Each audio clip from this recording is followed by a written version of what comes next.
d'être fidèles. Tout de suite le sommaire de votre journal. Objet de toutes les convoitises, la mandarine d'Afourar ne cesse de faire parler d'elle grâce à son originalité et son goût aromatisé. On se l'arrache aussi bien chez nous qu'à l'étranger. Nous suivons un reportage dans la région de Marrakech qui s'accapare 65% de la production nationale. Nous irons également dans la région de Dakhla Oued Dahab, plus exactement à Sebkhet Imlili, une zone humide toute particulière, cernée de toutes parts par des dunes de sable et tellement riche en espèces de poissons notamment.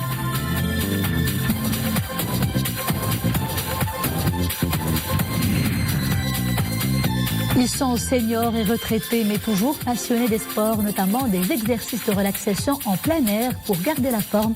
À soixantaine passée, les retraités de certains quartiers à forte densité de la population arabe ont choisi un jardin public de loisirs.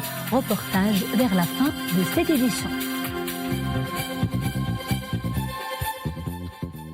Bonsoir. Avec sa belle couleur orange, ses parfums acidulés et sa richesse en vitamine C qui booste l'énergie et l'immunité, la mandarine est un fruit très apprécié. La variété d'Afourar est encore plus appréciée, facile à épulcher, sans pépins et juteuse à souhait.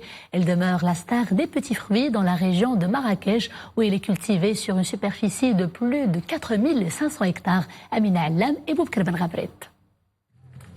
Elle séduit par l'originalité de son goût aromatisé. Juteuse et sans pépins, elle est la star à l'international. La mandarine Afourar est surtout destinée à l'export. C'est à quelques kilomètres de Marrakech que les premières plantations du fruit ont vu le jour en 1990. Depuis, la mandarine a pris du volume. Dans la région Marrakech-Safil, la superficie cultivée est de 4500 hectares, ce qui représente 65% du total au niveau national.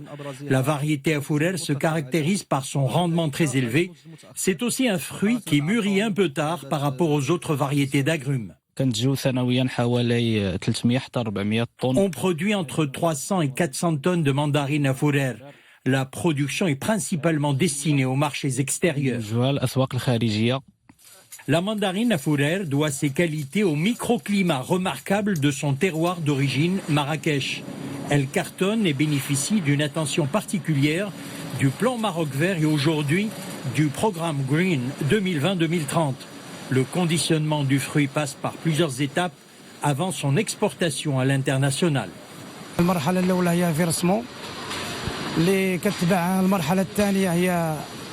La première étape, c'est le versement, suivi de la deuxième qui consiste à enlever les résidus. Il y a aussi le drencher ou lavage de la mandarine, puis l'application de la cire. Il faut ensuite mettre les mandarines dans une chambre chaude de 20 à 22 degrés, puis c'est l'étape du triage et du calibrage du fruit. Enfin, via l'étape de l'emballage.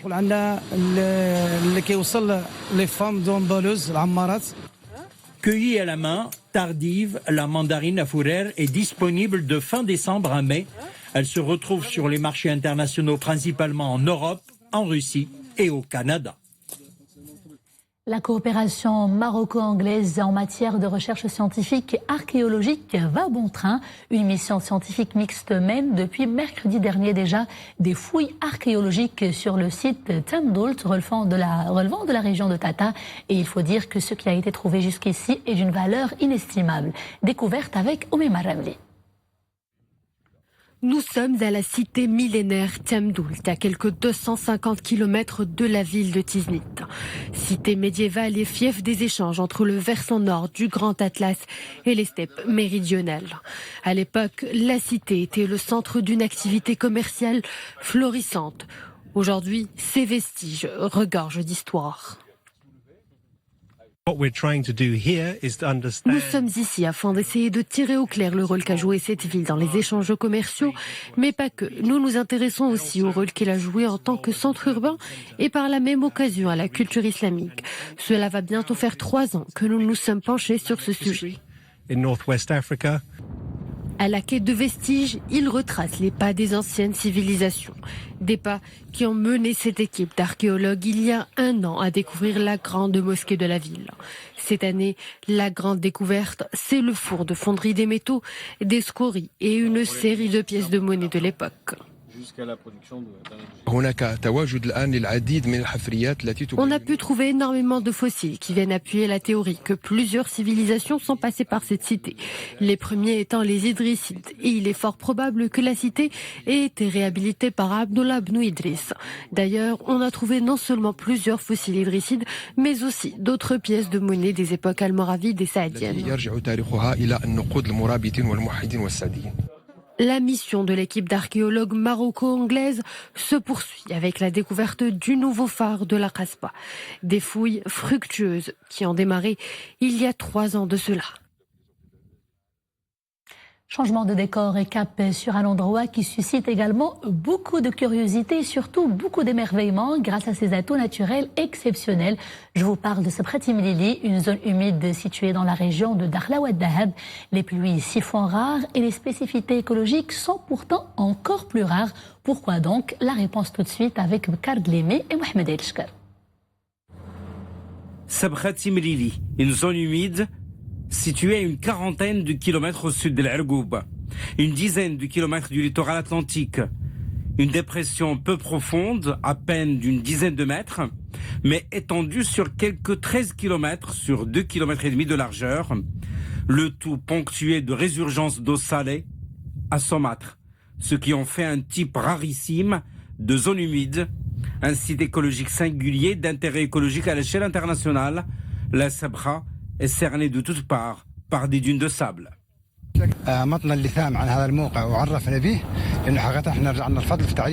Nous avons eu le privilège d'être les premiers à faire connaître ce site de la Sabkhat Mlili.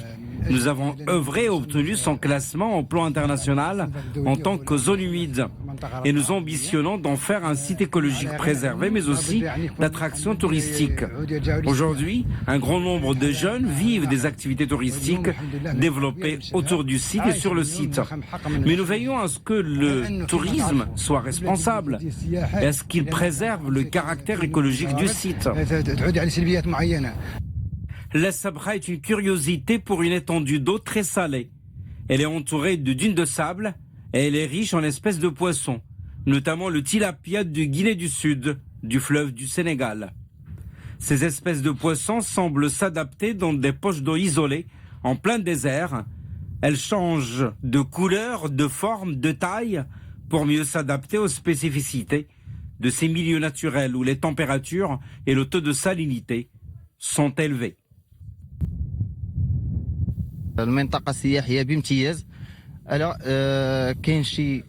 C'est une zone touristique, mais certains comportements nuisent au site et le menacent de détérioration. Il y a des gens, par exemple, qui plongent leurs pieds dans les poches d'eau ou qui donnent de la nourriture aux poissons, tilapia, ce qui risque d'avoir un impact négatif au plan biologique sur cette espèce de poisson.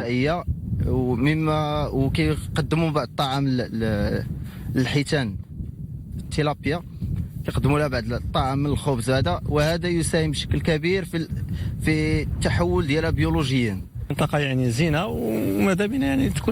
Le site est merveilleux.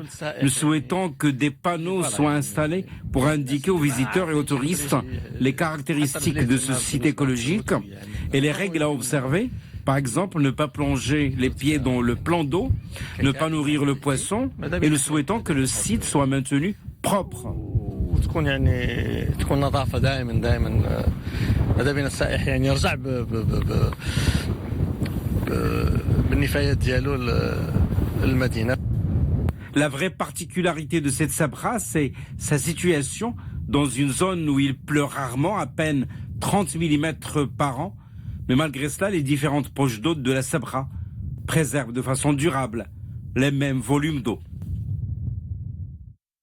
Les couleurs du ciel avec ces fortes rafales de vent qui intéressent depuis hier plusieurs provinces du royaume. Ces rafales de niveau orange sont associées à des tempêtes de sable élevant jusqu'à 75 jusqu'à 90 km à l'heure.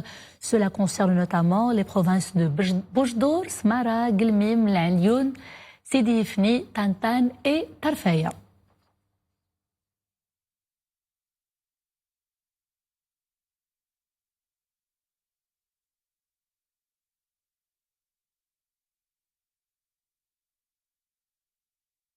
Et on apprend justement qu'à cause du phénomène d'ensablement généré par les fortes rafales de vent, la circulation est interrompue sur la route nationale numéro 5 reliant l'Ayoun à Gilset Zmour et sur la route régionale numéro 109 reliant l'Ayoun à Tarfaya.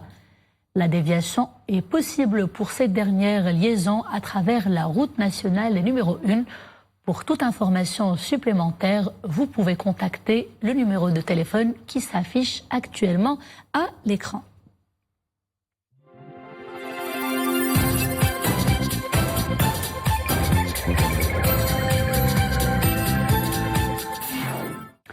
Et non loin, le ciel est tout aussi chargé de vent et de gros nuages, de poussière dans les îles Canaries. Une forte brume de poussière plane depuis hier sur ces îles. Elle a provoqué l'annulation de toutes les activités programmées aujourd'hui dans le cadre du carnaval de Las Palmas, mais aussi le report de tous les matchs de football, de Liga, ainsi que la perturbation du trafic aérien, notamment à l'aéroport de Grande Canarie. L'Italie, plus que jamais inquiète après la brusque multiplication des cas du nouveau coronavirus et les 2 premiers décès dans le pays. Les autorités dénombrent désormais 132 cas dans le nord du pays. Milan et Venise sont les villes les plus touchées. Les habitants se sont d'ailleurs réveillés ce dimanche en quarantaine avec interdiction d'entrer et de sortir de leur zone, sauf dérogation particulière. Le gouvernement annonce en plus des sanctions allant jusqu'à 3 mois de prison si ces mesures ne sont pas respectées. Et au Japon, Covid-19 provoque un nouveau décès. Il s'agit d'un 3e passager à bord du paquebot Diamond Princess. Ce navire de croisière est toujours placé en quarantaine dans le port japonais de Yokohama, avec plus de 3700 personnes contaminées par le virus à bord. Le Diamond Princess est devenu le plus important foyer de contagion hors de Chine, malgré sa mise en quarantaine. 3 morts, 5 blessés et de très lourds dégâts matériels. Bilan provisoire d'une nouvelle attaque terroriste dans la région de Tombouctou au Mali. L'attaque a visé une base militaire. Elle n'a pas encore été revendiquée. Selon les autorités, elle porterait les traces des groupes extrémistes actifs dans le nord du pays et dans les pays voisins également, notamment le Burkina Faso et le Niger. 9 morts en Turquie, 40 blessés en Iran et des dizaines de disparus dans les 2 pays. Bilan provisoire d'un séisme de magnitude de 5,7 survenu à la frontière irano-turque aujourd'hui. Beaucoup d'enfants figurent parmi les victimes. La secousse tellurique a également provoqué d'importants dégâts matériels en Iran comme en Turquie, 2 pays situés dans l'une des zones sismiques les plus actives au monde.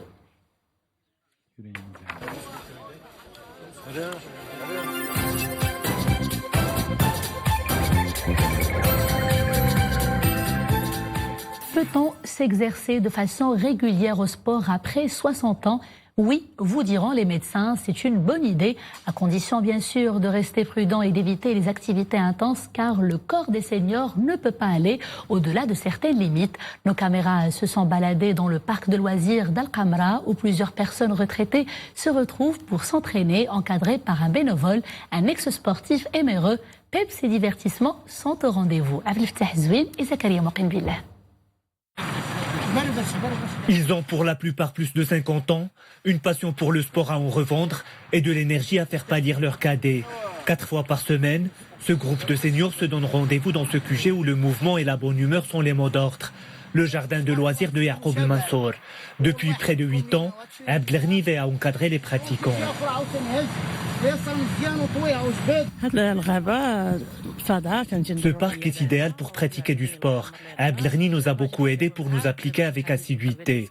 Mon cardiologue m'a recommandé de faire 1h30 de sport par jour. J'encourage d'autres personnes à faire de même.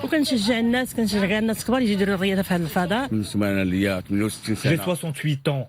Grâce à Abdelghni, nous avons constitué un groupe pour nous entraîner. Ce jardin urbain accueille de nombreux passionnés de sport. Le parc manque toutefois d'équipements et d'éclairage public. Des atouts nécessaires pour en faire un lieu agréable pour les usagers. Ce parc sportif permet à beaucoup de s'adonner à leur passion. Cependant, il manque d'équipements publics comme les toilettes ou l'éclairage insuffisant.